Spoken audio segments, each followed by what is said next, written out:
Bonjour à tous et toutes. Merci d'être parmi nous aujourd'hui pour ce webinaire organisé par le Data Food Consortium avec le soutien du RMT Alimentation Locale que je laisserai se présenter un petit peu après. Donc, juste pour rappel, les règles de fonctionnement qu'on vous propose aujourd'hui, c'est de garder votre micro fermé pendant le temps où on va faire les présentations pour pas créer de bruit pour les autres participants et participantes. Et si vous pouvez à la fois vous renommer pour qu'on sache qui parle, donc renommer en mettant prénom, nom et peut-être entre parenthèses la structure, ce serait très chouette. Donc vous pouvez le faire en faisant un clic droit sur votre image ou alors dans l'onglet participant, il y a des petits points ou un bouton mort ou plus qui vous permet de le faire. Et aussi, si on copiera la liste une fois que tout le monde sera là, mais si vous pouvez le mettre directement dans le pad que je vous partage pour qu'on ait par ailleurs la liste des participants et participantes, ce serait chouette, donc je vous l'ai mis dans le chat. Euh, donc merci pour ça. Ce webinaire, comme Anne-Cécile l'a précisé, il sera enregistré. Donc il sera disponible ensuite sur la chaîne YouTube du RMT Alimentation Locale. Donc si vous ne souhaitez pas apparaître à l'image, on vous invite à couper votre caméra. Et donc l'objectif aujourd'hui de ce webinaire, c'est de vous présenter les avancées du Data Food Consortium.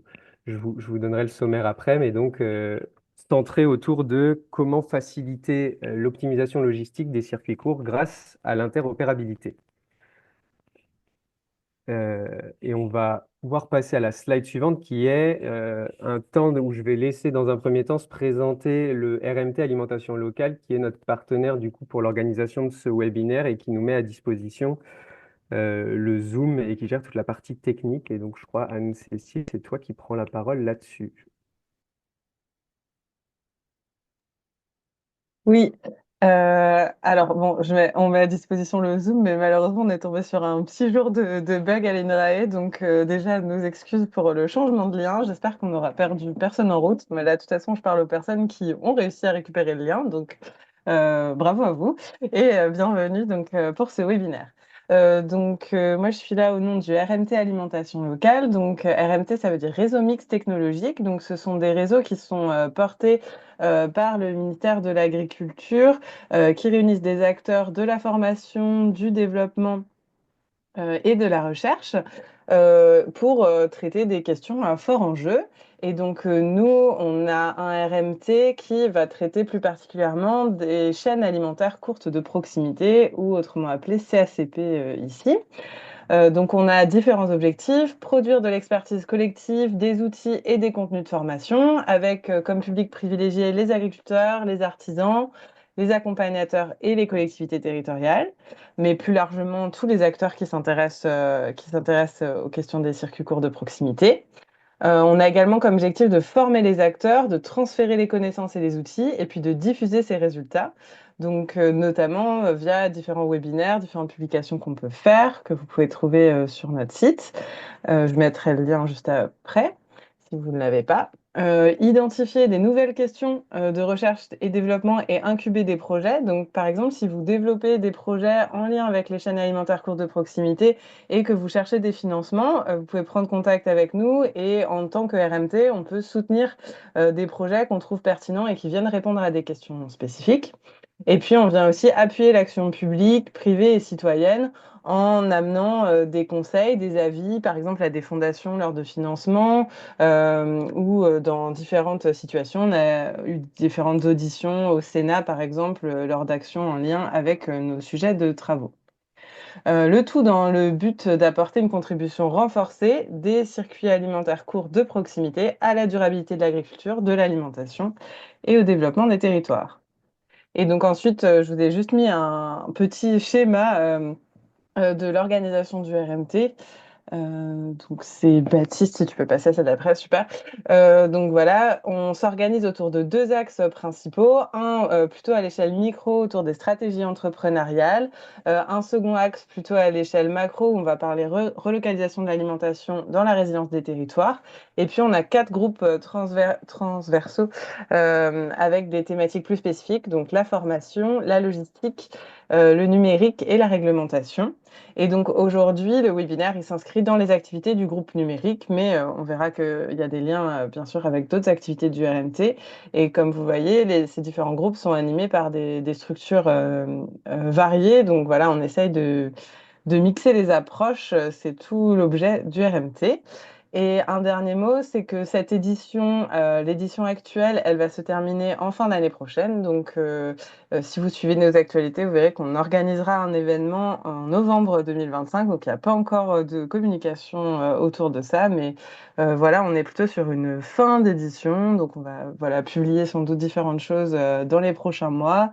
Et puis voilà, essayer de conclure sur cette édition en fin d'année prochaine. Et voilà. Et je vous souhaite à tous un bon webinaire. Merci beaucoup, Anne-Cécile. Donc, bonjour à toutes celles et ceux qui nous ont rejoints entre-temps. Vous n'avez pas raté encore grand-chose. On a juste présenté le cadre du fonctionnement du webinaire et on vient d'avoir une présentation détaillée du RMT. Là, vous avez peut-être raté quelque chose, pour le coup. Et donc là, moi, je vais vous présenter rapidement. Donc, le sommaire, qu'est-ce qu'on va faire aujourd'hui? Donc, on vous représentera rapidement le Data Food Consortium pour que vous sachiez quand même qui on est et d'où on parle, même si on espère que la plupart d'entre vous le savent déjà un petit peu.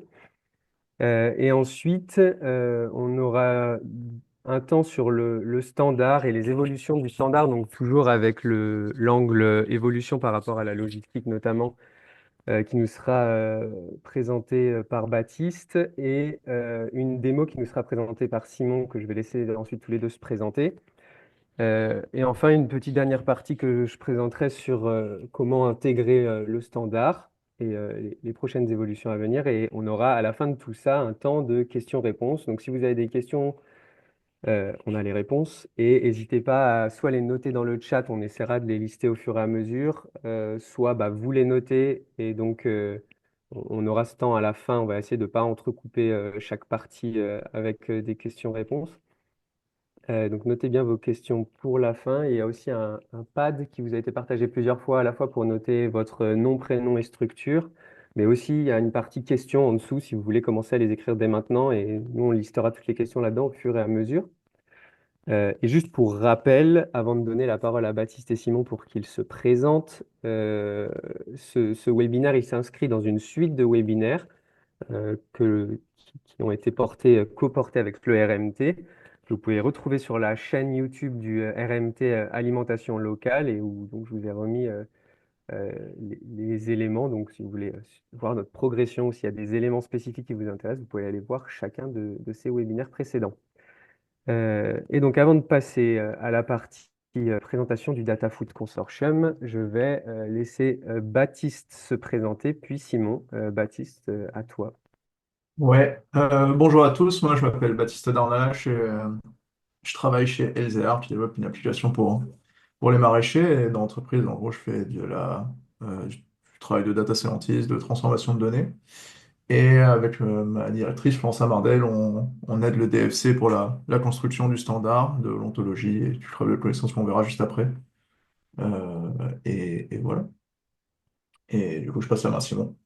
Et donc moi je suis Simon Louvet, je suis contributeur au nom de l'Assemblée virtuelle et prestataire au nom de Data Players, qui est une coopérative qui travaille sur l'interopérabilité et les systèmes d'information coopératifs. Et donc j'interviens à ces deux titres-là dans le DFC.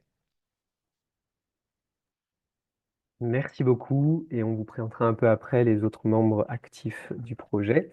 Mais du coup, passons à la présentation du Data Food Consortium. Donc, si tu peux passer la slide encore suivante, Baptiste. Donc, qui sommes-nous? Le Data Food Consortium, on est comme le nom l'indique bien, un consortium d'acteurs privés et publics qui, initialement en 2016, a été un projet incubé par Open Food France. Open Food France qui aujourd'hui est membre du collectif et avec qui on partageait la même vision, celle d'un système alimentaire plus équitable, plus ouvert et qui laisse plus de place aux circuits courts. Et depuis avril 2023, si je ne me trompe pas sur la date, on s'est constitué en association loi 1901 afin de nous émanciper d'Open Food France et pour notamment faciliter tout ce qui est demande de financement. Euh, Notre mission à nous aujourd'hui, c'est de contribuer au changement d'échelle des circuits courts. Et notre manière de le faire, c'est de faciliter via donc un langage numérique ouvert et l'interopérabilité, faciliter la coopération entre les acteurs. On ne, on ne nie pas la concurrence qui existe entre acteurs, mais on pense que la coopération sur ce standard peut aussi, même dans un marché concurrentiel, faire sens pour chaque acteur. Et donc notre objectif global, c'est outiller l'écosystème pour le faire gagner en efficacité et permettre des innovations qui renforcent l'écosystème des circuits courts. Quand je parle d'écosystème, du coup, on peut passer à la slide suivante et on va vous présenter notre écosystème à nous. Donc aujourd'hui, Data Food Consortium, c'est un ensemble de plusieurs partenaires. Donc on a des instituts et des réseaux de recherche, donc l'INRAE et le RMT Alimentation Locale qui sont nos partenaires aujourd'hui, et aussi l'Assemblée virtuelle qui est un espace de recherche sur le numérique de demain, disons, l'Internet de demain. On a aussi donc des partenaires financiers qui nous soutiennent, que ce soit l'ADEME, la région Île-de-France, la mairie de Paris, la Fondation Carasso et le pôle TES.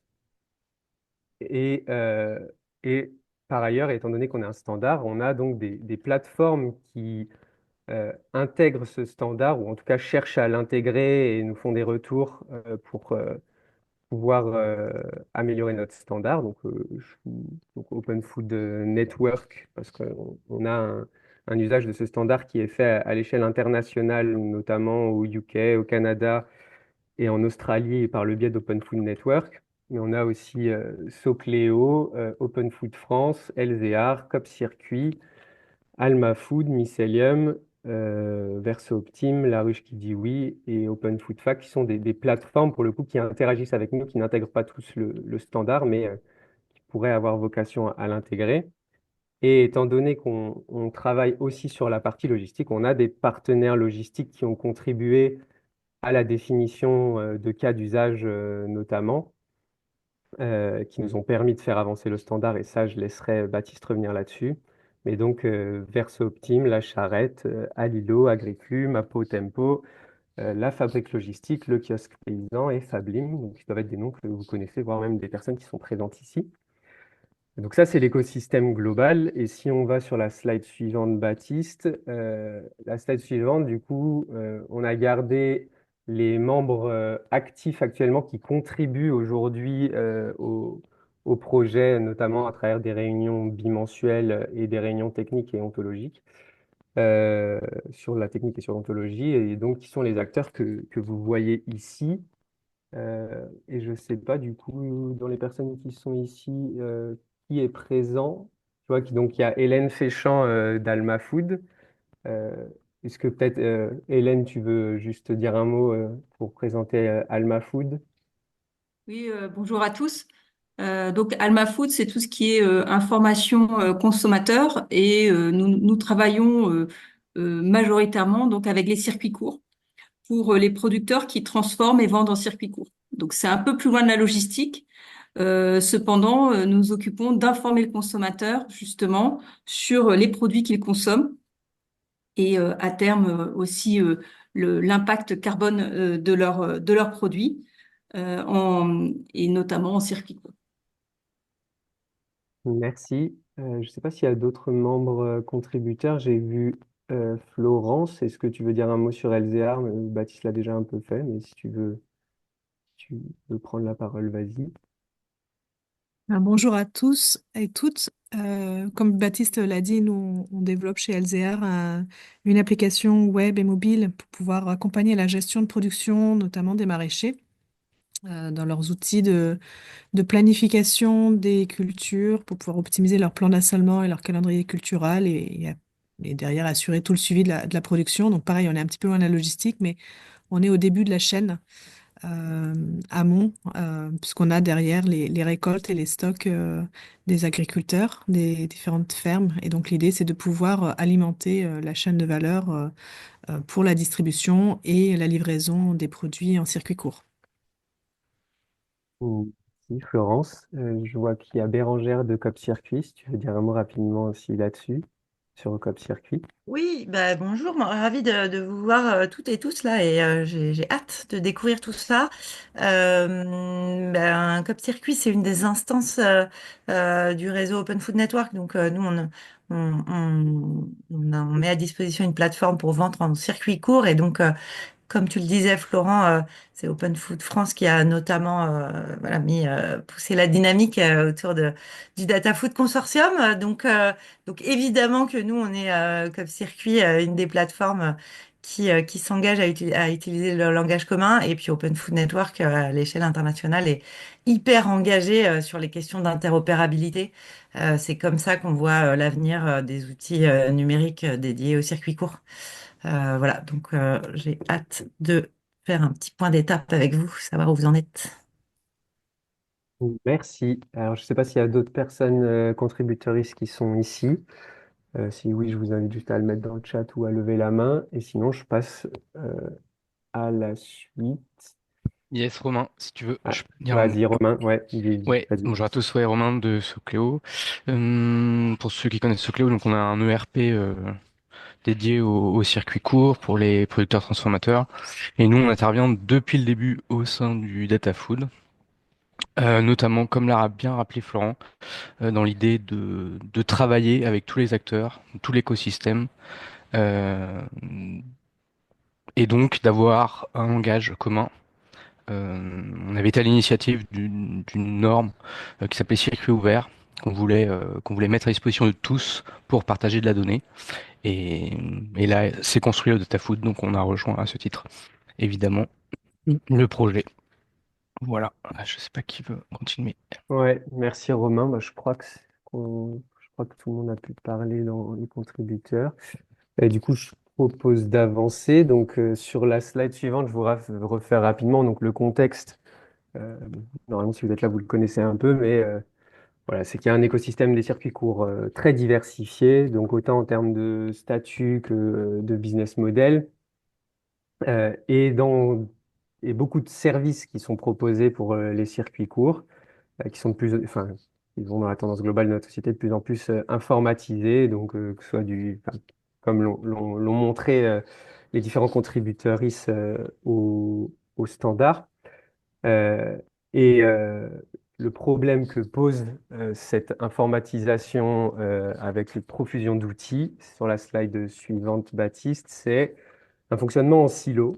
Donc en silo, ça veut dire que bah, chaque plateforme développe son propre langage, on va dire, ou sa propre structure de données, ce qui fait que les outils ne communiquent pas entre eux. Et donc, pour les acteurs des circuits courts, ça implique de la saisie multiple, c'est-à-dire qu'on ne peut pas saisir à un endroit de nos éléments, il faut aller sur chaque outil re-remplir. Donc ça pose des problèmes en termes de gestion de stock notamment. Donc, on viendra sur un exemple après. Il y a une question autour de la souveraineté des données, c'est-à-dire que bah, chaque outil possède les données de chaque acteur. Donc, euh, que- quid de la propriété de nos propres données, notre souveraineté sur ces données. Et ça occasionne enfin, et ça complexifie donc la coopération. Euh, donc, des raisons pour les côtés acteurs des circuits courts de casser ces silos. Côté collectivité, je sais que dans les personnes qui sont inscrites aujourd'hui, on a plusieurs personnes des collectivités territoriales qui, quand elles cherchent à connecter les différentes initiatives qui peuvent émerger sur leur territoire, bah, en fait, rencontrent cette difficulté-là aussi, c'est que connecter des projets, c'est potentiellement connecter des systèmes d'information aussi. Et étant donné que les logiciels sont construits en silo, et ben en fait, ça complexifie la collaboration entre projets, entre personnes, du fait d'avoir ces outils qui ne sont pas conçus pour fonctionner ensemble facilement. Euh, et ça amène un dernier sujet qui va être un peu, entre autres, notre sujet d'aujourd'hui, c'est l'absence de mutualisation logistique, exprimée sur la slide suivante, Baptiste. Euh, donc bah, voilà, l'exemple, c'est un producteur, du coup, va avoir du mal à avoir déjà en droit toutes ses commandes, mais alors avoir les commandes d'autres producteurs ou productrices euh, pour pouvoir s'organiser, pour pouvoir faire de la livraison en commun, bah, ça devient quelque chose de très compliqué. Donc on se retrouve in fine à avoir des camions qui circulent, qui sont à moitié pleins, et donc entre autres avec une idée aussi de diminuer l'impact environnemental des circuits courts. Le fait d'avoir une logistique optimisée, c'est quelque chose d'important, mais tant qu'on reste en fonctionnement silo, ça ne marche pas.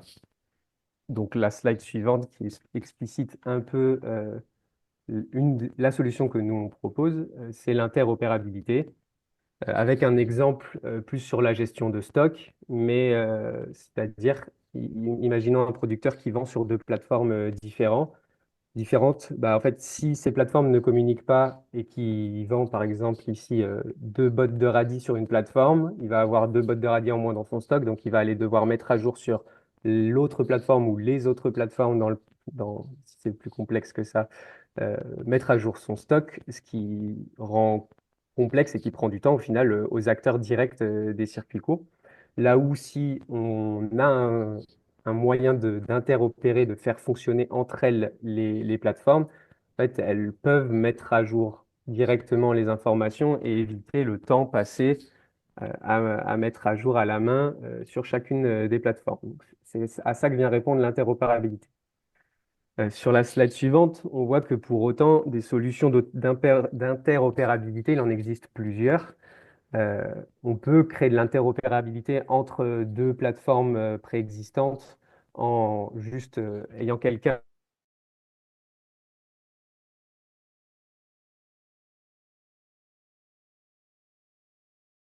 de plateforme, on a une passerelle à créer. Et donc, alors c'est bien, hein, ça crée de la croissance, ça crée du travail, mais en fait, ça crée surtout des coûts. C'est-à-dire, si on a notre système à connecter, bah, chaque autre système avec lequel on veut le connecter, il faut payer quelqu'un pour qu'il aille nous créer la passerelle qui permet de le faire. Donc, c'est coûteux et ça prend du temps. La deuxième solution, ça serait donc d'avoir un standard de fait, c'est-à-dire bah, en fait, choisir enfin, disons, un des langages qui préexistent et se dire qu'on se met tous et toutes à l'utiliser. Le problème, c'est que ça, c'est souvent une solution, enfin, c'est souvent ce qui est fait aujourd'hui, mais en fait, on vient utiliser le standard du plus gros, de celui qui est le plus central. Euh, et donc, bah, ça pose une question en termes de pouvoir. Et ça pose aussi une question en termes de pertinence, parce que les gros acteurs, typiquement des circuits courts, enfin, les gros acteurs de l'alimentation plutôt, ne vont pas avoir les mêmes besoins, les mêmes intérêts que les circuits courts et donc vont pas développer un standard qui répond aux enjeux des circuits courts. La troisième solution, c'est celle qui est développée dans le DFC. C'est un standard ouvert au centre qui va être co-construit. Donc sur la slide suivante, on l'explique un peu.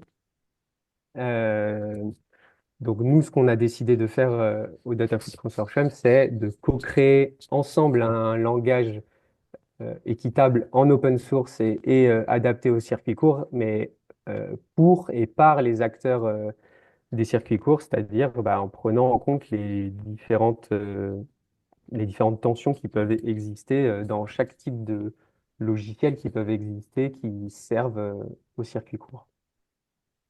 Et donc, ben, qu'est-ce qu'on a décidé? On a décidé de construire, enfin, de construire ensemble une manière commune de décrire la production, la distribution et les protocoles d'échange de données. Et Baptiste nous donnera plus de détails juste après, euh, sans pour autant le faire dans notre coin et en ayant recours le recours à des standards qui sont déjà existants pour décrire des parties spécifiques de notre modèle. Voilà. Et donc, dernière slide. Qu'est-ce que c'est donc les bénéfices numériques communs? Je l'ai déjà dit, mais pour clore cette partie, pour les producteurs et organisateurs des circuits courts, c'est un gain de temps et potentiellement aussi de la fiabilité sur les données qui permettent de centrer l'énergie des producteuristes sur leur métier. Pour les circuits courts, en tant qu'écosystème, c'est de la coopération et des synergies et potentiellement la mutualisation des transports.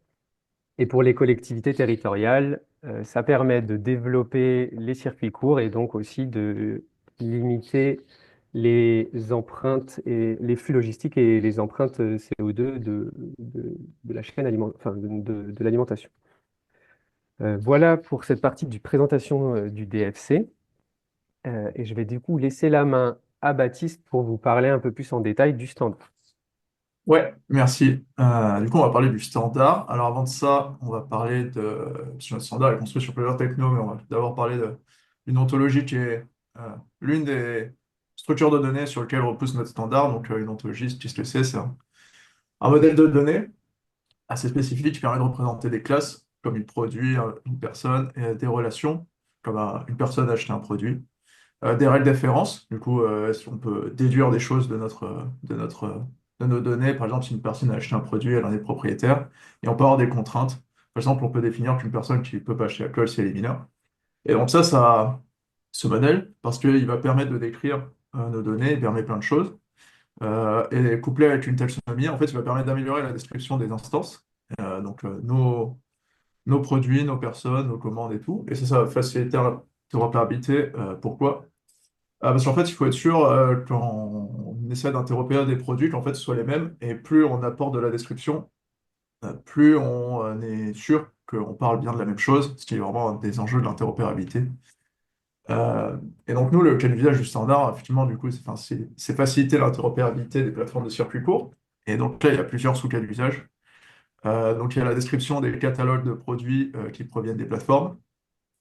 Donc, chaque produit qui appartient à telle personne qui le vend. On a la description des commandes qui sont réalisées par les consommateurs sur chaque plateforme. Et justement, après, essayer de réconcilier les produits entre eux. On a la description des stocks de produits pour la logistique. Et après, on a la description des flux. Et donc, ça, notre standard, on essaie justement, on le développe, comme on dit, avec l'open source. C'est une philosophie qui repose sur trois axes, hein. Donc, la collaboration et le partage des connaissances. Et donc, avec la facilitation de tout ça, la transparence et l'accessibilité du code source avec sa promotion et l'encouragement à l'innovation collective et son amélioration. Et donc, tout notre standard, on essaie justement de le construire en tracteur et de publier, et d'attendre des retours et de le transformer. Et c'est pour ça qu'on on a un processus de contribution à notre standard.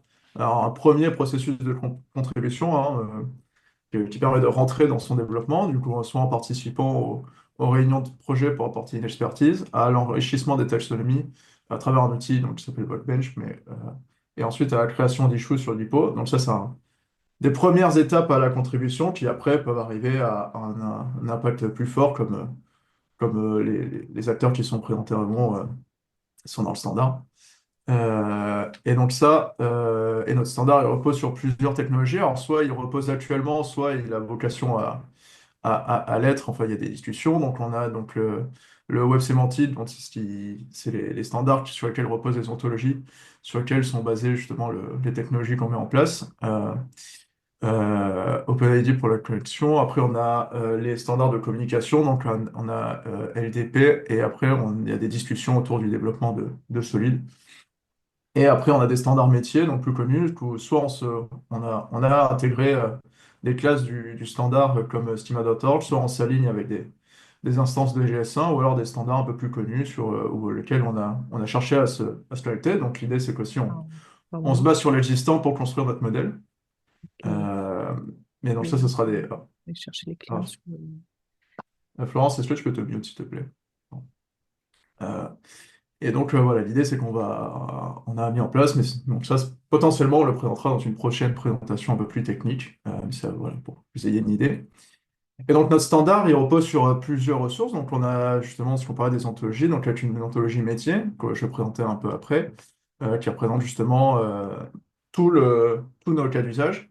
Une technique pour décrire justement les objets et faciliter l'interopérabilité, les taxonomies. Donc ça, comment ça s'appelle, des hiérarchies de concepts et comment ils sont représentés. Par exemple, on a une hiérarchie de produits, avec après on a les produits animaux, en dessous on peut découler les produits animaux, après quel type de viande, enfin on peut lancer la taxonomie.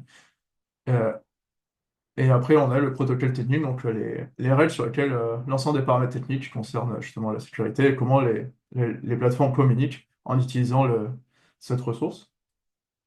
Et donc là, ça c'est notre ontologie business. Donc on a plusieurs concepts justement qu'on a représentés. Donc ça c'est notre schéma de données.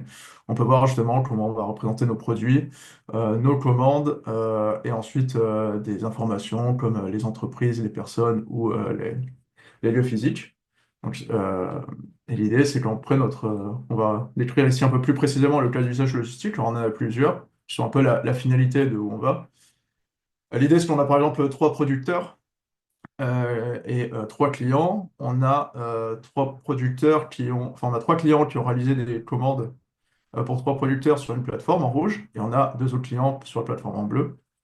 Et l'idée, c'est le producteur il aimerait savoir comment envoyer facilement l'ensemble de ces informations, ces commandes à ces plateformes de logistique. Donc, comment est-ce qu'on perd toutes les informations de ces différentes plateformes assez facilement pour la communiquer et aussi pour gérer les commandes. Et après, le logisticien, lui, il regarde tout ça, il se demande comment est-ce qu'on peut récupérer justement toutes ces informations et gérer ces flux.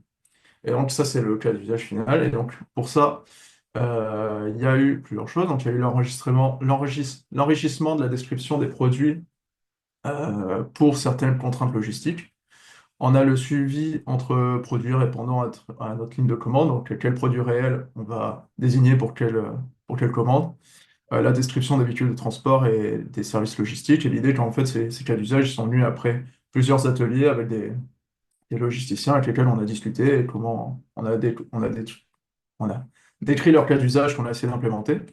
Pour faire un peu le lien, du coup, on a plusieurs versions de notre ontologie, donc on ne va pas les décrire, mais en gros, plus ou moins chaque cas d'usage arrive avec une nouvelle version, jusqu'à finalement la 1.15 qui va sortir bientôt avec la description des transports et des véhicules, qui va arriver très prochainement.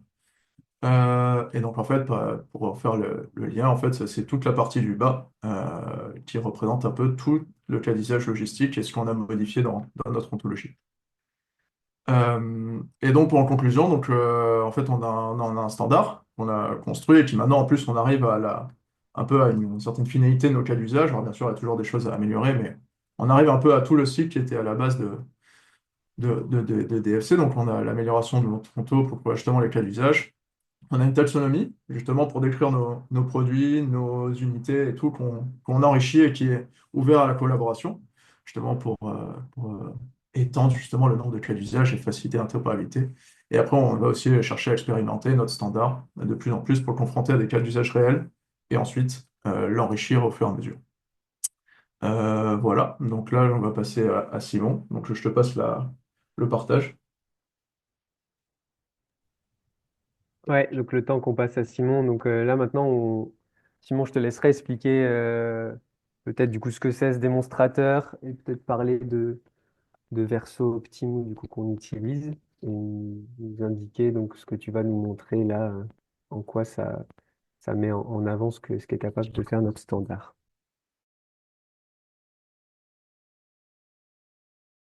Tu es mute.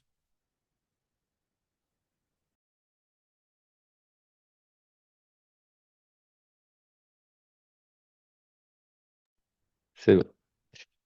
Donc, je disais que TFC n'a pas vocation à faire des produits au sens où des choses qui seraient commercialisables directement. Par contre, on fait un démonstrateur pour valider techniquement ce que nous réalisons et s'assurer que l'ontologie ainsi que les protocoles qu'a décrit Baptiste sont bien opérationnels et capables de répondre aux besoins. Donc, sur les webinaires précédents, si vous ne les avez pas vus, on démontrait tout ce qui était interopérabilité entre plateformes en termes de lecture et écriture, ou comment lire des données de différentes plateformes et comment écrire des données sur différentes plateformes et comment les plateformes peuvent être autonomes pour le faire entre elles sans avoir besoin obligatoirement d'un intermédiaire. On va pas parler de ça aujourd'hui, on va parler de logistique. Et dans ce cadre-là, on a un partenariat avec du coup Verso qui implémente un algorithme d'optimisation logistique. Et donc, on voulait appliquer cet algorithme aux données qui sont sous la forme de la norme DFC, avec l'ontologie DFC, et voir si on arrivait à des résultats. Ce que vous allez voir aujourd'hui est pas abouti. Déjà, c'est pas encore en prod, mais ça ne serait tardé. Et sinon, vous allez vous rendre compte que les données que je vais vous montrer sont des données de jeux de test et pas de données de plateforme parce que les plateformes ne sont pas encore prêtes à fournir les données au bon format. Et donc, ça fait partie des travaux des mois qui viennent. J'en reparlerai à la fin. Donc, on va prendre un cas d'usage d'abord avec un circuit court enfin, en cas de distribution locale très, très réduit. Donc, j'ai préchargé les données. Donc là, je suis un producteur. J'ai un catalogue de données qui est déjà chargé. Donc c'est là qu'il y a toute la question d'interopérabilité entre plateformes que vous pourrez voir dans les webinaires précédents. Et ce qui arrive maintenant, on avait commencé à en parler la dernière fois, c'est les orders, donc les commandes. Et donc là, on voit pour ce producteur qu'il a des commandes, par exemple, il doit livrer à Caen enfin, pour ce client-là, pardon, il y a une livraison à Caen de 1 kg d'œufs et de 500 grammes d'œufs, mais en fait, ils viennent pas du même emplacement physique. Et ainsi de suite, il y a des commandes à livrer qui viennent chacun d'un emplacement physique pour aller à une destination, une livraison. Alors, les cas d'usage ne sont pas obligatoirement très représentatif de la réalité. Par exemple, là, on a effectivement un producteur qui a plein d'endroits pour produire différents. C'était surtout pour valider les concepts d'optimisation logistique, donc ne vous offusquez pas. Nous pourrions faire dans les mois qui viennent quelque chose de plus cohérent avec des données plus de production. Là, c'est encore une fois un démonstrateur pour valider le concept. Et donc, une fois qu'on a tous ces commandes à servir, eh bien, on peut appeler Verso qui va optimiser les routes possibles. Et donc là, j'ai demandé à Verso de faire l'optimisation sur une livraison qui durerait 4 heures. Alors, le temps que vous avez vu d'attente, c'est pas le temps d'attente de Verso, c'est notre temps d'attente à nous du prototype, enfin, du démonstrateur pour récupérer les données. Verso est ultra rapide, vous allez le voir très rapidement. Donc là, on a deux routes qui ont été calculées. Sur la carte, vous voyez des petits triangles qui montent et des petits triangles qui descendent. Les triangles qui montent, ce sont des points d'emport et les triangles qui descendent, ce sont des points de livraison. Et donc, l'algorithme a proposé deux routes que nous allons voir. Donc, si on se concentre sur notre plateforme, ici, on voit tous les besoins. Donc, vous avez le petit icône qui monte, c'est un besoin de chargement, et le petit icône qui descend, c'est un besoin de livraison. Et on peut voir ainsi tous les besoins. Ça pourrait être utile après, je vous montrerai. La question après, c'est de l'optimisation de la route. Est-ce qu'elle a fonctionné? Donc, on va aller voir la route. Et on voit que eh bien, le camion, il démarre à Villiers-Bocage, il charge 1 kg de pommes, 1 kg d'œufs, et ensuite il va à Coulon pour charger 1,5 kg de lait, puis 2 kg de lait à Banville. Et pour finir, il charge 500 grammes de pommes à Biéville, et ensuite il passe à Caen pour livrer le kilo 2 qui vient de Villiers-Bocage, le kilo 5 de lait qui vient de Coulon, les 2 kilos de lait qui viennent de Banville, les 500 grammes de pommes qui viennent de Biéville, et le kilo de pommes qui vient de Villiers-Bocage. Pareil pour la route 2, avec le même genre de mécanisme. Je ne vous fais pas le détail, vous avez compris. Euh, Qu'est-ce qu'il y a d'autre à dire sur l'optimisation? Ah ben si, ce qui est intéressant, c'est quand on commence à contraindre le temps. Si par exemple je descends à 3 heures plutôt que 2 heures, eh bien, on voit qu'il faut 3 routes, il faut 3 livraisons en circuit court pour pouvoir les livrer. Alors là, on est sur des temps de trajet en voiture ou en camion, mais tout à fait possible de configurer l'algorithme pour demander des trajets en vélo. Et si on contraint encore, eh bien, il faut 5 trajets. Et si on contraint encore, eh bien, il faut 10 trajets, c'est-à-dire en gros un trajet par besoin. Si on regarde le détail de chaque trajet, c'est un chargement, une livraison au plus proche. Donc là, on a le cas de un jeu de données qui vient du plateforme pour un producteur. Alors, ce qu'on va faire, c'est qu'on va aller voir un autre producteur.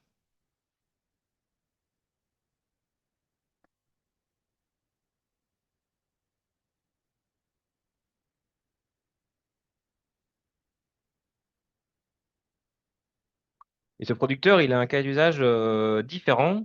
Lui, il a un cas d'usage de livraison plus à l'échelle de la métropole. Et alors qu'avant, on avait un cas d'usage de livraison plutôt à l'échelle de la ville. Donc voilà, on est plutôt sur des distances plus grandes qu'on peut voir rapidement sur l'optimisation.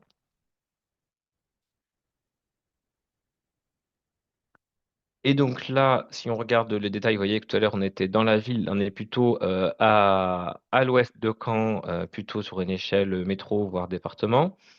J'ai toujours optimisé en 4 heures et ce que je n'ai pas montré tout à l'heure, c'est qu'on pouvait, si vous le souhaitez, voir les besoins pour voir qui doit livrer quoi, mais ça perturbe plus la lecture qu'autre chose, c'est pour ça que je ne vous l'ai pas mis.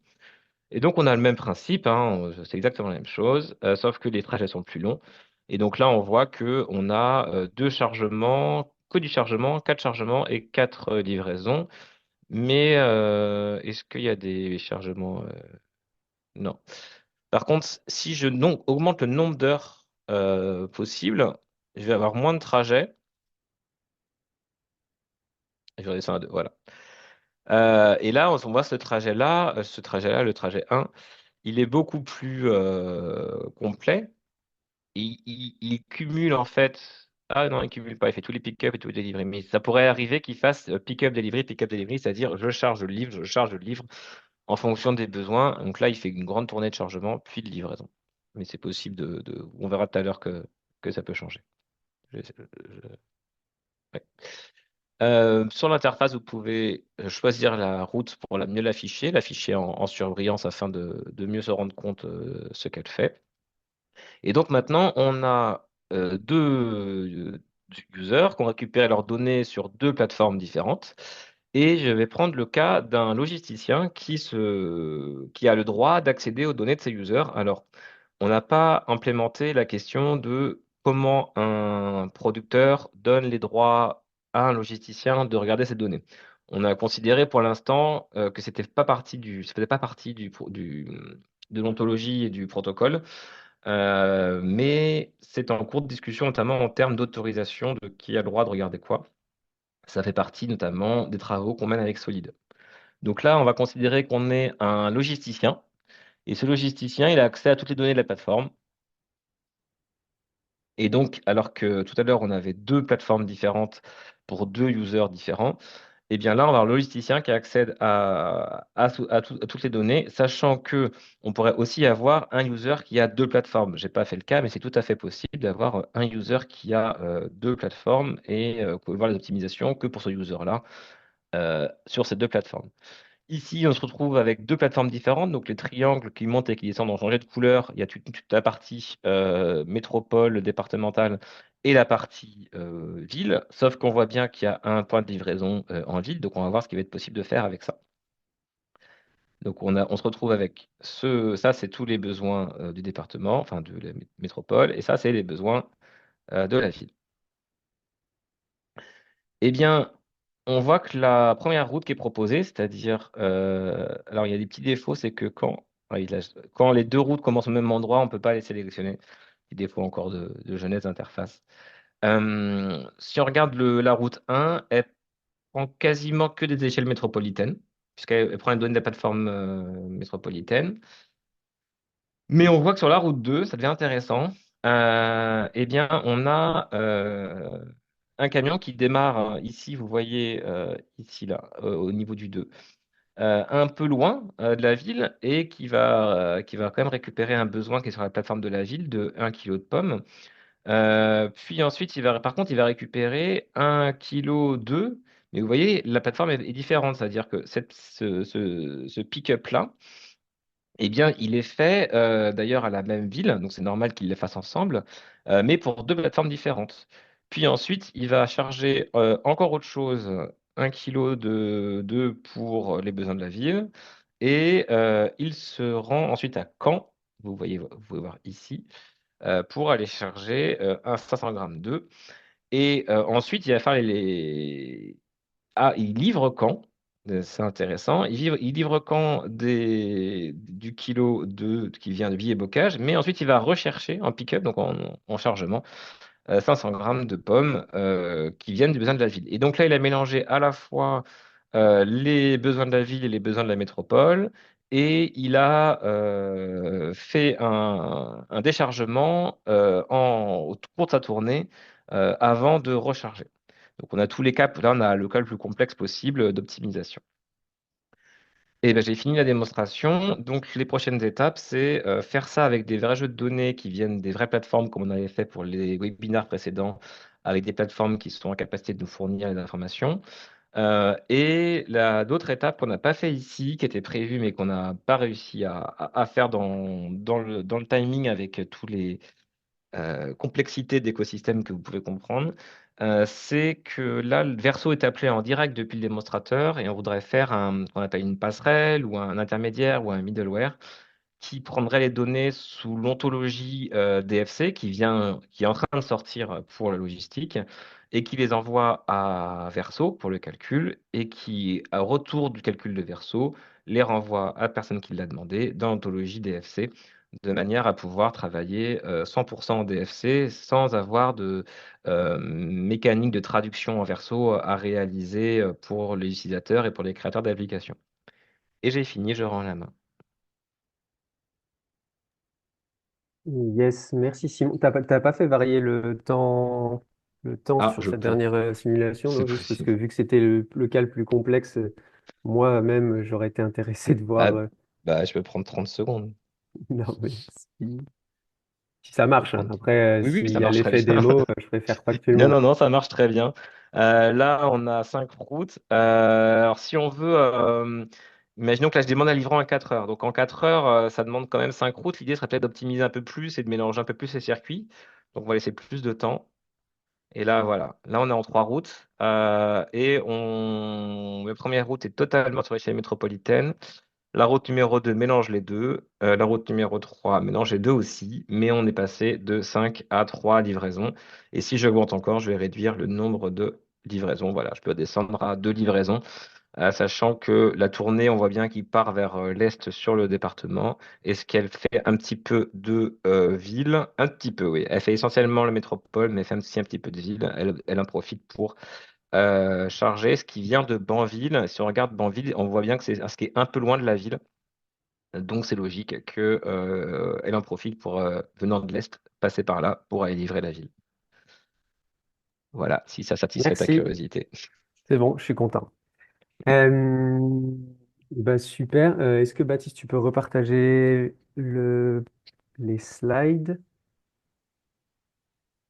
Merci. On est bientôt à la fin du coup de cette partie descendante et j'ai vu qu'il y avait déjà des questions qui avaient été posées, notamment aussi, il y en avait une de Julie Garcia que je pense que tu peux répondre directement dans le chat. Mais après, donc on a vu dans le pad qu'il y avait plusieurs questions qui avaient été mises, sur lesquelles on reviendra. On voulait juste revenir sur, bah, du coup, bon voilà, on vous a présenté qui on était, pourquoi on le faisait. Baptiste est revenu sur plus dans la technique de comment on le fait. Simon a mis en avant qu'est-ce que qu'est-ce qu'on pourrait imaginer concrètement comme optimisation logistique si ce standard était implémenté à l'échelle par exemple d'une métropole. Et la question derrière, c'est bah ok, c'est cool, mais comment on passe au concret, notamment bah comment on intègre le DFC dans une plateforme si aujourd'hui on souhaitait le faire. Et donc, tu peux passer. Donc, ça, c'est juste pour vous redire que, on utilise déjà quelques standards qui permettent, enfin, du coup, si les plateformes qui souhaitent utiliser le DFC les utilisent déjà, et ben, ce sera toujours ça en moins à mettre à niveau, on va dire.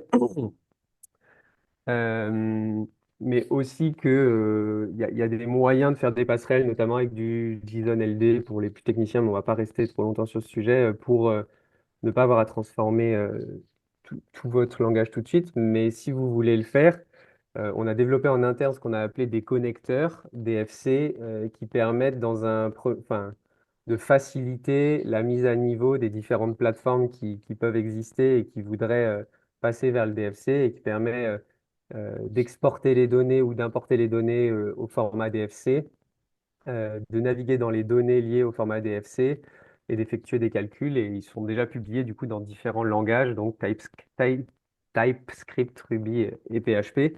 Tout ça pour dire, sans rentrer dans le détail, puisque je ne crois pas qu'il y ait beaucoup de personnes qui sont dans la technique aujourd'hui, mais qu'il n'y a pas forcément besoin d'être un expert en web sémantique, ou quand même on va dans le DFC chercher assez loin en termes d'expertise sur l'ontologie, sur le web sémantique. Il n'y a pas besoin en face, pour l'intégrer, ce standard, d'être un expert, puisque ces connecteurs ont été pensés pour faciliter le travail.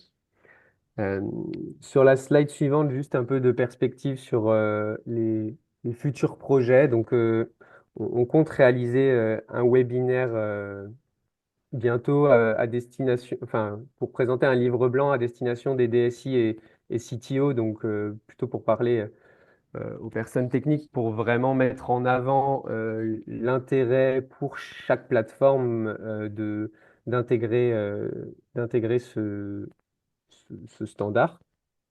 Et notamment pour essayer de rendre concret l'intérêt d'intégrer le standard. Il y a quelques cas d'usage qui avaient été pensés. Donc, ce que nous a un peu présenté Simon, hein, la co-livraison et des points de collecte partagés pour réduire les coûts, ce qui est important, et aussi l'empreinte carbone. Euh, donc, ça va avec créer des solutions mutualisées de logistique des premiers ou derniers kilomètres. L'optimisation des stocks, on en a parlé aussi un peu, mais la gestion collaborative des retours potentiellement. Enfin, voilà, et quelques exemples qu'on a listés en dessous, tout en ayant en tête, comme l'a dit Simon, que le DFC, nous, on en a débattu de ce qu'on faisait des services, des produits ou pas. Et notre position pour l'instant, c'est qu'on ne souhaite être qu'un standard avec lequel, du coup, on peut créer des collaborations pour amener ce genre de solution, mais ce n'est pas le DFC qui le créera. Donc, il faut créer des partenariats qui mettent en jeu des acteurs qui ont déjà des plateformes existantes et sur lesquelles nous, on va pouvoir venir participer, intervenir, contribuer pour contribuer à des cas d'usage innovants qui permettraient de renforcer l'écosystème des circuits courts.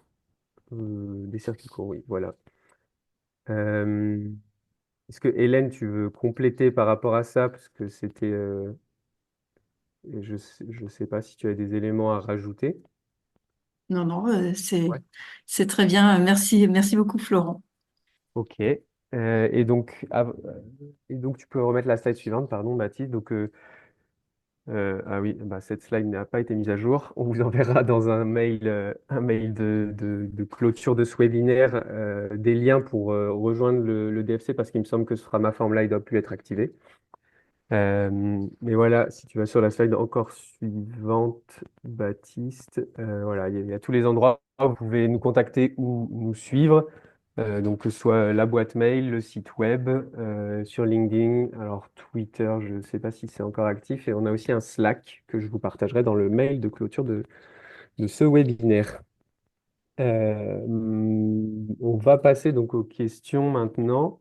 Alors, j'ai vu qu'il y avait plein de questions, notamment de Émilien Bournigal. On va essayer de prendre des questions un peu de tout le monde. Donc, j'ai vu qu'il y en avait déjà en partie dans le pad. Je sais pas, je vais les reprendre, mais est-ce qu'il y a des personnes qui veulent poser des questions de vive voix? maintenant. Donc, je vous invite soit à utiliser le petit outil pour lever la main dans Zoom si vous y arrivez, ou alors peut-être à mettre une étoile dans le chat. Et donc, je vais distribuer la parole pour un tour de questions.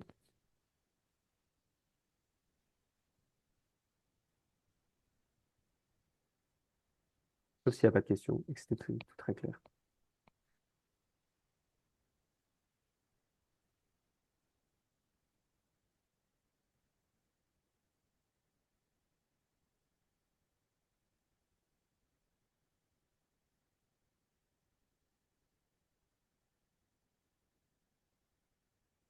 Pas de questions, bah, peut-être celles et ceux qui ont déjà posé des questions dans le chat. Je vois Émilien, alors il y a des réponses qui ont déjà été apportées, j'ai pas eu le temps de tout suivre. Est-ce qu'il reste encore euh, des questions en suspens que tu voudrais poser de vive voix?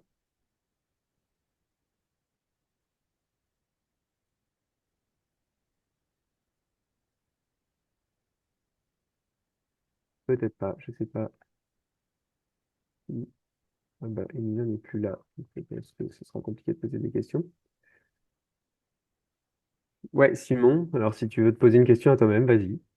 Non, j'essaie de répondre à la fois à Emilien et à Cyril qui posent des questions en fait sur des données complémentaires aux données qu'on a présentées ici, notamment sur le coût en argent et le coût en carbone, à la fois des produits et de la logistique. Il y a deux réponses. La première, c'est que euh, comme pour l'optimisation logistique, généralement, pour obtenir ces chiffres, il faut faire appel à des algorithmes complémentaires, à des partenariats complémentaires qui peuvent fournir, par exemple, un coût moyen carbone pour les pommes bio ou Logicount, dont parlait Romain, pour avoir plus le coût de la logistique. Euh, et donc, encore une fois, le démonstrateur n'est qu'un démonstrateur et n'est pas un produit et n'a pas vocation obligatoirement à répondre à tous les cas d'usage. Et on espère que des créateurs de produits ou des associations vont exploiter ces mécaniques-là et améliorer et faire des compléments de l'usage des données pour pouvoir apporter des services complémentaires. Par contre, cependant, ce qui est envisageable, et là, c'est là qu'on vous invite à venir pour contribuer au projet si ça vous intéresse, c'est qu'on pourrait intégrer ces données-là dans des propriétés d'ontologie pour avoir des empreintes carbone à l'unité dans les produits et des coûts carbone ou coûts d'argent sur les résultats d'optimisation logistique, ce qui n'est pas encore le cas, mais ça peut être des idées qui pourraient améliorer l'ontologie. Merci, Simon. Alors, je vois plusieurs questions qui ont été posées. Je pense que c'est peut-être encore pour toi, Simon, mais toujours en faisant attention à cette distinction que vient de donner Simon, c'est que là, on est vraiment sur un démonstrateur lié à la logistique. Je vois comment est gérée la chaîne de froid dans les livraisons. Je ne sais pas vraiment si c'est une question où c'est à nous de répondre, Simon. Je pense que Baptiste pourra répondre à ça avec les Ouais, contraintes. Ok. ouais, alors pour l'instant, honnêtement, on en est loin. On a juste des descriptions assez légères des produits ou des véhicules, mais euh, comment dire? Pour l'instant, de toute façon, enfin, on décrit pas vraiment comment dire, vraiment les flux dans les livraisons. Enfin, on n'a pas une description fine du transport. Est-ce qu'on le fera? Ça se questionne. En tout cas, s'il y a des gens qui sont intéressés par venir poser ces questions-là et voir si on peut mettre en place des cas d'usage, mais rejoignez-nous, parce que voilà, en tout cas, on a besoin d'acteurs pour nous montrer pour implémenter ça et savoir si on en a besoin ou on va le faire. Voilà. Sachant que l'ontologie le prévoit et que Mm. l'algorithme de Verso le prévoit, mais on n'a pas Voilà. encore tout à fait finalisé les cas de démonstration avec des produits qui ont besoin de réfrigération, des véhicules qui ont de la réfrigération et pas d'autres, et appliquer correctement Verso pour faire la Mm. démonstration. On n'a pas été jusque-là encore. Et pareil pour les capacités des véhicules. Pour l'instant, on a considéré capacité infinie, mais c'est tout à fait gérable de Oui, définir les capacités de chaque véhicule et que l'algorithme en tienne compte pour ne pas avoir un camion qui est plus rempli qu'il en est capable. c'est ça. Dans le modèle, c'est introduit, hein, la représentation de la capacité, mais voilà. Ok, merci. Juste reprendre les questions dans l'ordre dans le chat, mais après j'essaierai de reprendre celle du pad. Simon, peut-être une question pour toi. Qui va maintenir les API de Mehdi Jabran? Je ne sais pas de quelles API on... C'est intéressant parce que cette question, en fait, elle permet de mieux comprendre DFC. En fait, DFC ne maintient pas d'API. Les API sont les définitions d'API, la norme qu'on met en place est respectée par des plateformes qui permettent du coup d'être interopérables entre elles. Mais DataFood Consortium, c'est une norme avant tout technique et fonctionnelle. Et ce sont les plateformes qui maintiennent leurs API et ce sont les plateformes qui doivent se tenir au courant des évolutions de l'ontologie, des évolutions techniques que fait le DFC pour pouvoir continuer à suivre les améliorations. Et donc, qui va maintenir les API? Les plateformes qui veulent être interopérables entre elles, sachant que pour Verso, c'est un partenaire donc, qui nous ouvre ses API, mais ces API ne sont pas gratuites par défaut. Et donc, bah là, c'est Verso, l'optimisateur logistique, qui maintient son API. Et ce sera pareil s'il y a des partenaires sur d'autres métiers. Merci. Alors, j'ai une question que moi je comprends pas, mais sur ce sujet, la logistique inverse est-elle prise en compte? Je sais pas quoi il s'agit quand on parle de logistique C'est, inverse. c'est pour le recyclage. C'est le retour des Hmm. déchets ou des emballages recyclés, hein, si j'ai bien compris. Honnêtement, non. Pour l'instant, non. Mais après, voilà, comme je l'ai dit, ça peut être un futur cas d'usage. Mais pour l'instant, c'est pas pris en compte. Ok, merci. Mais voilà, pour redire, hein, du coup, nous, on fait avancer le standard au regard des structures qui contribuent, de leurs besoins et des nouveaux cas d'usage qui sont mis en avant et priorisés. Et si pour vous, il y a des cas d'usage qui sont vraiment prioritaires et qui vous intéressent que l'on développe, ou en tout cas auxquels on répond en adaptant le standard, il ne faut pas hésiter à venir contribuer au projet et à nous en parler et à co-construire avec nous les réponses, en fait. Mm. Euh, Florent? oui, Ouais, c'est Hélène, si je peux rajouter, c'est vrai qu'on vas-y. est justement à l'extrême défi logistique et le fait de pouvoir échanger avec tous les acteurs, notamment des acteurs du territoire, mais aussi des gens qui ont des projets sur les circuits courts alimentaires, ça nous permet justement, nous, de comprendre les cas d'usage, de rencontrer les personnes et n'hésitez pas du coup aussi à venir contribuer dans le cadre de l'ADEME, hein, donc à l'extrême défi logistique. Et plus on sera nombreux, plus on enrichira en effet les besoins et les cas d'usage. Merci. Je prends la question. Alors, il y avait une question, comment obtenir une information de Olivier Wouters, désolé si je prononce mal. Comment obtenir une information résumée sur tout un territoire via le standard?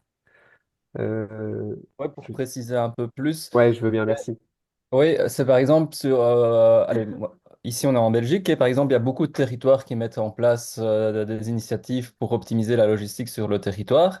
Et en fait, c'est comment imaginons sur le territoire il y a 3 ERP, 5 e-commerce, tout le monde utilise le DFC pour partager l'information. C'est comment leur demander, par exemple, une fois par an, faites-moi un résumé de tous les flux sur le territoire, donner l'information à un logisticien et on va vous optimiser tout ça, quoi. Et donc, c'est comment jouer avec l'anonymisation des données, représenter ces données au format DFC et arriver à partager cette information pour pouvoir prendre des décisions de où mettre un hub logistique ou comment faire de la colivraison, des choses comme ça.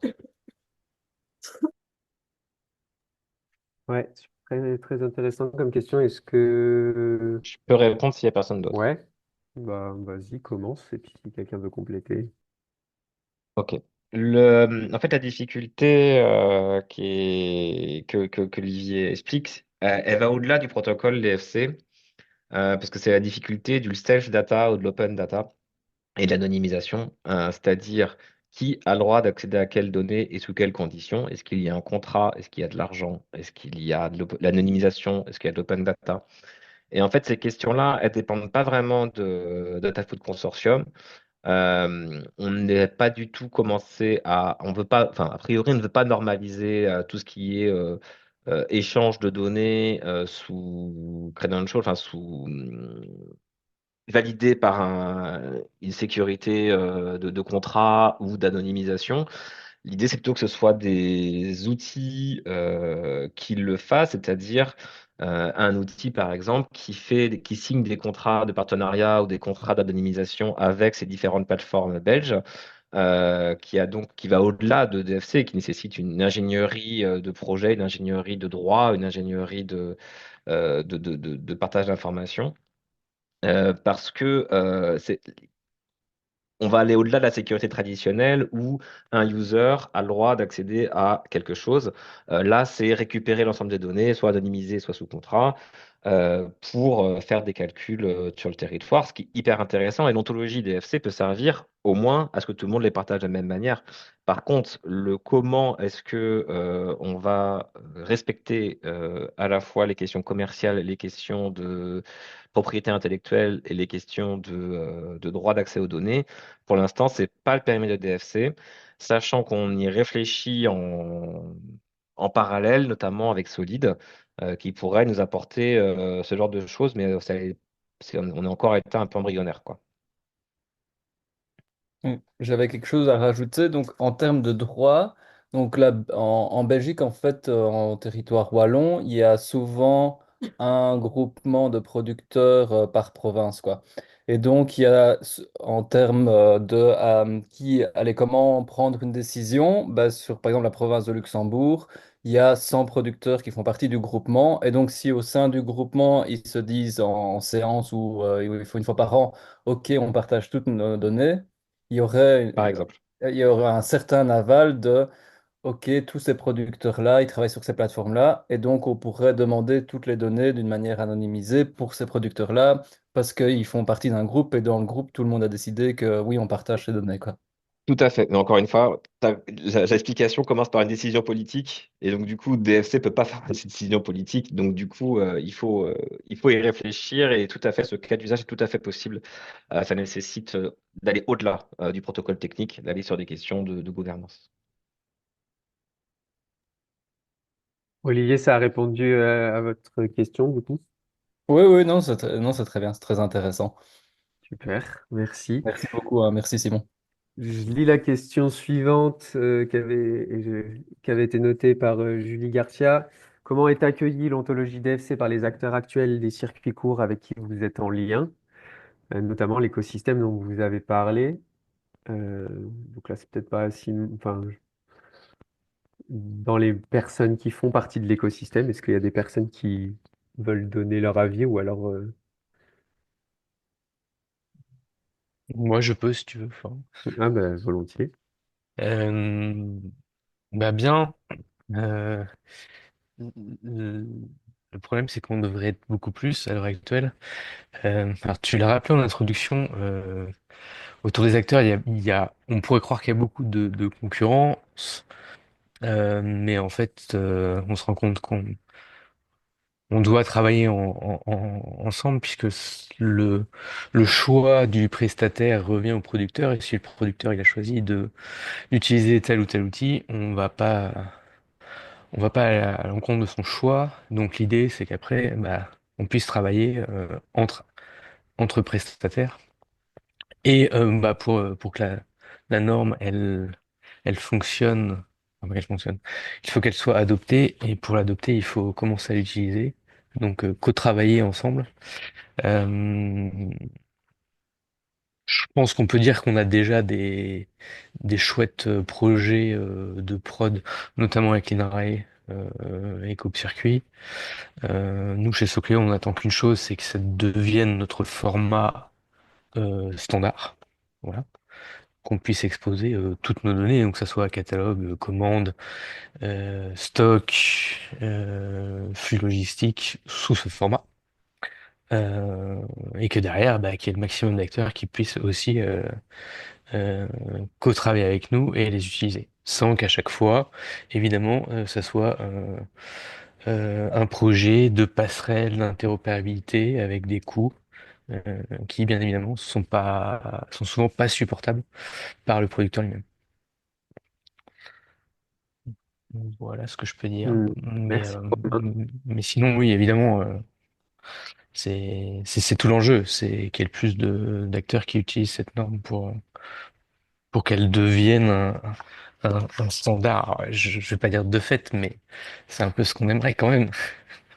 Ouais, et peut-être du coup Bérangère de Cop Circuit peut nous donner d'autres éléments là-dessus. Ouais, évidemment, nous, comme je l'ai dit au début de la présentation, Club Circuit, en tant que membre d'Open Food Network et puis du DFC, nous, on s'engage fortement à utiliser le standard commun. Et pour nous, c'est comme tu disais là, Florent, dans la présentation, du DFC, c'est un moyen quelque part de dépasser la concurrence du secteur entre toutes les plateformes et tout ça au service de la performance des circuits courts, de faire dialoguer les données. Donc pour nous, c'est une façon de s'adapter à la réalité de comment évolue ce marché des plateformes de la vente en circuit court. Après, moi, je suis en charge de la communication et du développement commercial de Cop Circuit, donc je suis pas du tout sur la partie technique. Non, mais je continue à m'interroger sur la façon dont on pourrait, ou est-ce que ça serait pertinent que les plateformes qui s'engagent sur ce standard commun, en fait, le fassent valoir comme un critère de choix. Je retourne ma phrase. Jusqu'à présent, cet engagement en faveur de l'interopérabilité, moi, je ne le perçois pas comme étant vraiment un critère de choix pour des acteurs qui cherchent une plateforme. Voilà, et donc c'est pas si facile à faire comprendre. Et voilà, je ne sais pas si le DFC va travailler sur ces questions de communication, notamment avec des acteurs publics. Enfin, il y a déjà plein de boulot par-dessus la tête. Non, je ne sais plus ce que je voulais dire. J'avais peut-être un micro dernier point, mais c'est déjà pas mal. Si tu le retrouves, pourra te rendre la parole. Il y a Sylvain Dugrappe qui souhaitait aussi intervenir, vas-y. Et qu'il y avait l'option de prendre les planches Ouais, vous m'entendez? et mettre les codes barres. Oui, il y a un peu de bruit, on entend ta collègue qui parle à côté, je pense. Pardon, je vais essayer de me rapprocher du micro. Ouais, j'avais une question. Donc, je m'appelle Sylvain Légal, je travaille pour le GRAP. C'est une coopérative qui fédère pas mal d'activités dans l'alimentation bio et locale en Rhône-Alpes. Du coup, nous, on a développé il y a quelques années un outil logistique basé sur notre logiciel informatique. On a aujourd'hui 2-3 camions qui tournent et qui, du coup, chargent à peu près 30 tonnes par mois, près de nos 50 activités. Voilà, c'est dans notre logiciel qui est un logiciel qui s'appelle Odoo. Du coup, là, ce que vous faites, c'est intéressant. J'ai du mal, pour le coup, à me projeter dans des interconnexions réelles avec d'autres acteurs. Et du coup, je voulais savoir si vous proposiez des temps de discussion où je peux éventuellement présenter auprès d'acteurs comme moi ou d'autres. On pourrait présenter voilà où est-ce qu'on en est et avec qui, du coup, réellement, aujourd'hui, il y a moyen de s'interconnecter pour faire des petits pas, entre guillemets. Voilà, parce que là, aujourd'hui, moi, ça fait 5 ans que je développe cette solution, donc j'ai la tête dedans. Et je pense que comme ça. Et puis vous pensez autrement. Voilà. Donc, voilà, je sais pas si ma question est claire. Et je coupe mon micro. Ouais, j'ai l'impression qu'elle est assez claire. Donc, c'est comment on peut, avec le GRAP, même avec d'autres, avoir des espaces pour discuter, enfin, depuis notre colline, on va dire, t'aider à voir les espaces où le GRAP et le système que vous développez basé sur Odoo peut s'interconnecter grâce à ce standard. Euh, je, je laisse la parole contributeur, contributrice, si vous avez une idée. Sinon, je tenterai une réponse. Vas-y, Florent. Mais en tout cas, Sylvain, c'est avec plaisir qu'on échangerait et qu'on pourrait bien comprendre les problématiques du GRAP et voir ce qu'on peut faire ensemble. Et vas-y, Florent. Oui. Non, mais enfin, de manière générale, je pense que c'est bien accueilli et on a des réunions les 2 semaines, le jeudi matin, où on a un temps où on peut, en début de réunion, prendre du temps pour discuter avec justement des acteurs et prendre le temps de faire un peu d'interconnaissance. Donc, on peut après te recontacter pour t'inviter au prochain temps de ce genre-là. Simon, c'était pour contribuer à la réponse. Oui, Vas-y. c'est pour la compléter. En fait, il y a eu un moment où on invitait tous les acteurs de la logistique à exprimer leurs besoins ou leurs caractéristiques afin de monter le protocole autour de ça. Ça a un peu patiné et finalement, c'est avec Verso qui était le plus motivé qu'on a réussi à faire quelque chose. Et en fait, il y avait toute la question de l'œuf ou la poule qui déclare ses besoins avant celui qui propose le format. Enfin, c'est un peu compliqué. On arrive à avoir fait un premier pas. Et ces réunions n'ont pas été pérennisées avec les logisticiens. Maintenant qu'on a quelque chose qui fonctionne et qui fait une première preuve de concept, il est possible de rétablir des ateliers logistiques en plus des fameuses réunions dont parle Florent, qui est un peu le préalable pour dire bonjour et relancer quelque chose. Et sinon, pour des cas d'usage, bah, il faut les inventer. Mais en gros, pour faire simple, c'est imaginons qu'il y ait une grosse coopérative ou deux autres grosses coopératives à côté du Grappe et que bah, vos camions, ils pourraient peut-être être chargés à 98% plutôt qu'à 90% en prenant de temps en temps une commande d'une autre coopérative pour la livrer. Ben voilà, par exemple, le type de cas d'usage envisagé. Yes, merci Simon. Pardon, si je peux compléter. En Vas-y. fait, moi, ma question, c'est que, enfin, des cas d'usage, justement, j'en ai plein dans la tête, mais ma question, c'est quels acteurs sur mon territoire parlent aujourd'hui ou que vous auriez identifié, vous, de l'autre côté? Parce que je veux bien parler un langage. Si, par exemple, moi, je sais que j'ai donc 50 structures en interne, ça, je sais qu'elles ne le parlent pas, ce langage, parce que sinon je le saurais. Euh, Après, du coup, je travaille avec 200 fournisseurs, à peu près dans toute la France, mais majoritairement en Rhône-Alpes. Certains, peut-être, ont un logiciel qui cause le langage, le protocole, ou pas. Et puis, par ailleurs, il y a des clients finaux aussi, donc potentiellement professionnels, hein, des Biocop ou autres, qui peuvent commander parfois. Donc voilà, donc je suis avec une somme d'acteurs qui finalement peut-être ne parlent jamais ce langage-là, ou peut-être déjà totalement. Et ben, je veux bien imaginer quelque chose, mais avec qui, quoi. C'est un peu ça l'idée. Ok, Bérangère, je suis pas sûr que c'était pour ce sujet-là ou du coup, je sais pas si ça appelle une réponse que tu viens de partager. On entend que du coup, et toi, ce que tu aurais besoin, c'est potentiellement une liste d'acteurs qui implémentent la solution ou en tout cas qui seraient intéressés. Mais là, je sais pas si c'est au DFC de créer cette dynamique. Enfin, si on a dans notre base de données des gens qui le font sans problème pour le partager. Après, si est-ce que c'est à, enfin, ouais, peut-être à discuter justement, venir à un temps d'échange avec nous et qu'on en discute pour voir comment on peut avancer là-dessus. J'avoue que C'est des questions, Florence et Hélène là qui parlent, oui. c'est des questions qu'on a, on voit bien quand on échange avec les acteurs des territoires qui veulent dans leur communauté de communes ou dans leur ville euh, installer quelque chose. Et c'est vrai qu'on s'est jamais posé en prescripteur de solutions.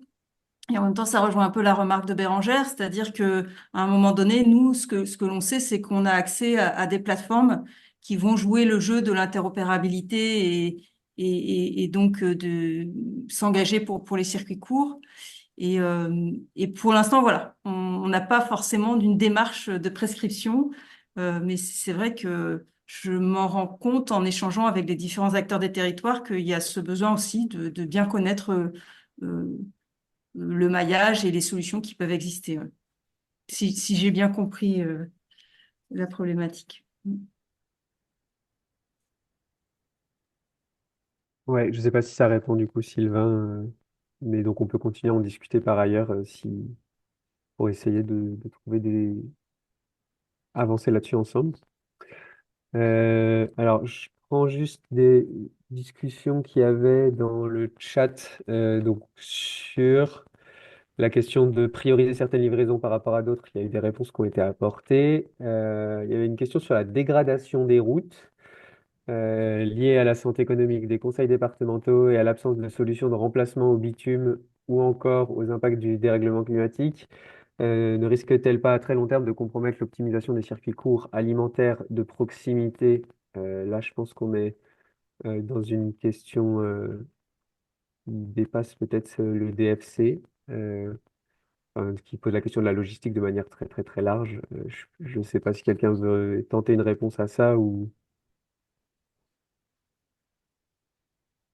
pas. Sinon, il y a Bérangère qui levait la main. Vas-y, Bérangère. Ouais, c'était mon petit complément là en réponse à la personne de FR Civam sur la réception par notre projet.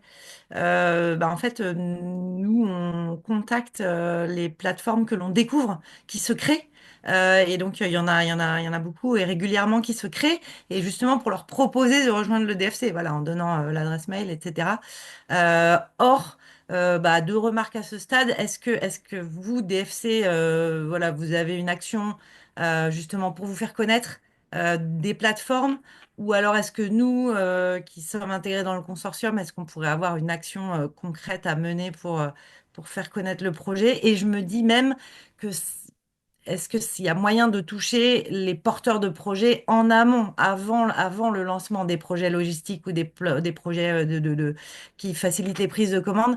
Parce qu'en fait, moi, les porteurs de projets avec qui j'ai pu échanger, qui montent une petite plateforme locale ou voilà, un grand ou petit projet, on comprend qu'ils ont lancé leur outil numérique, que c'est déjà assez complexe à maintenir et que du coup, c'est presque un peu tard pour les contacter. Voilà, c'est un peu sur la diffusion et pour augmenter le nombre de parties prenantes. Ouais, bah ça peut-être à rediscuter dans nos réunions bimensuelles. Je ne sais pas si Hélène ou d'autres vous voulez apporter des éléments de réponse par Ouais. rapport à ça. Moi, je pense à Rémi Beauperrin là, de Mulot, parce que c'est un petit peu ton cas, non, Rémi? Oui, bonjour, bonjour, je suis là. Oui, effectivement, c'est un peu mon cas. On m'entend bien, oui. C'est un petit peu mon cas. Moi, j'ai créé une solution aujourd'hui qui respecte son propre standard. Et c'est vrai que j'ai intégré le DFC après coup. Mais pour moi, ça, si j'ai bien compris la question, moi, pour moi, ça ne ferme pas la porte à changer des habitudes qu'on a en interne et faire évoluer nos solutions en interne.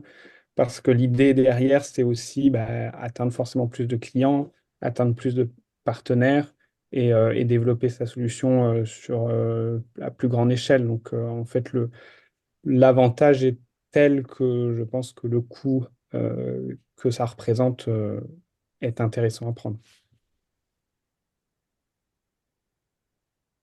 Ok, merci pour l'éclairage. Est-ce que ça répond?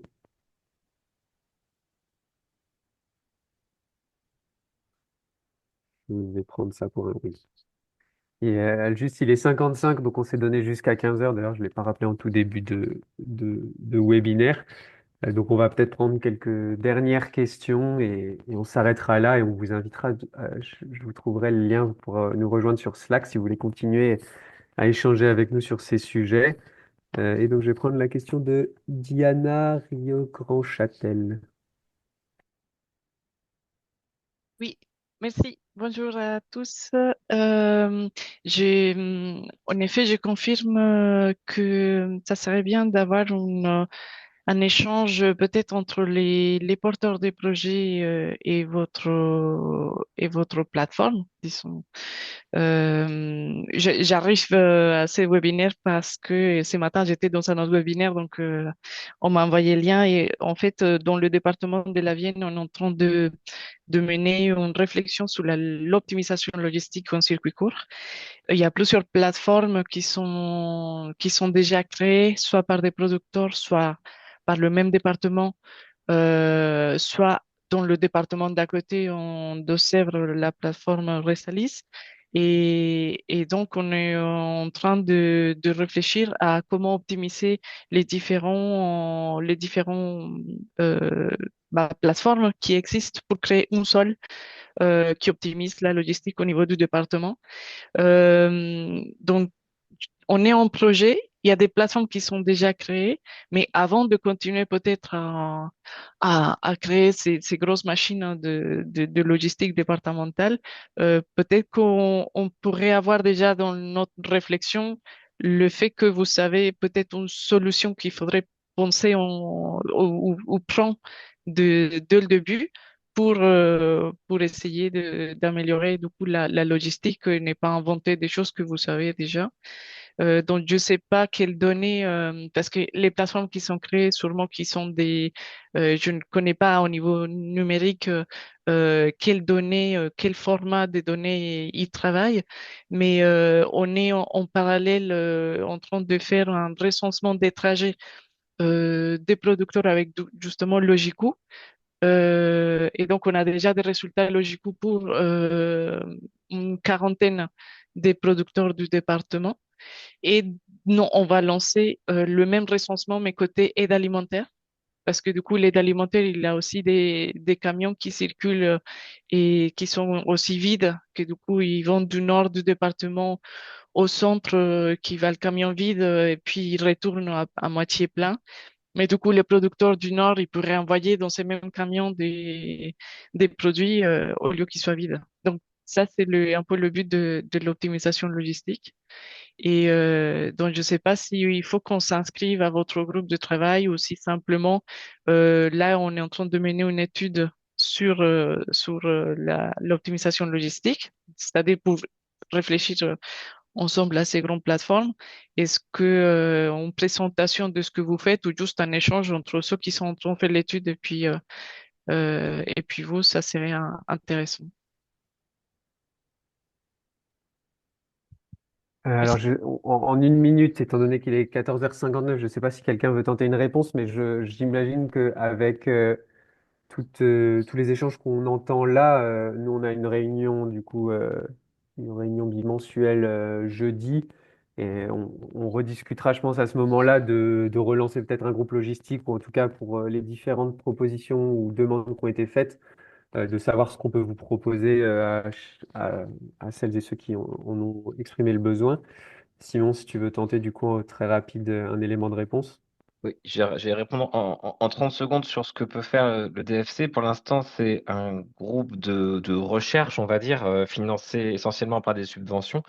Mais sur différents appels d'offres, peut-être qu'Hélène pourra en parler, on se positionne aussi en expert et en consultant, en partie pour financer la recherche et développement. Donc les deux sont possibles, soit sur un mode de coopération, soit sur un mode de prestation. C'est ça, parfait. Ok, et ben super. Il est 15 heures, donc j'espère que toutes les... Bon, on n'a peut-être pas répondu à toutes les questions. Je vois qu'il y a eu plein d'échanges dans une question de Olivier. Euh, sur le pad, je sais qu'on a quelques questions qui n'ont pas été répondues. Si vous pouvez nous venir sur le Slack, les reposer si vraiment on... Et donc le Slack, est-ce que quelqu'un peut partager le lien du Slack, s'il vous plaît? Sinon, je le repartagerai par mail dans un mail de clôture d'ici la fin de la semaine. Et donc, bah, pour finir à l'heure, sachant qu'il est déjà 15h01, j'ai juste un grand merci à toutes les personnes qui ont contribué à construire ce webinaire et pour les réponses et aussi au RMT qui nous a mis à disposition les moyens techniques et à toutes et tous pour avoir participé à ce webinaire et avoir interagi avec nous. C'est ce qui nous permet aussi d'avoir un peu de réflexivité par rapport à notre standard et le faire évoluer en fonction des besoins. Donc, merci beaucoup. Hélène a mis le lien vers le Slack si vous voulez nous rejoindre. Il y a un canal France Express, sinon il faut parler en anglais. Euh, voilà, donc bah, merci à tous et toutes et je sonne la fin de ce webinaire pour aujourd'hui. Et Merci à très beaucoup. Merci. Merci, Merci. Florent. Salut. Merci, au revoir.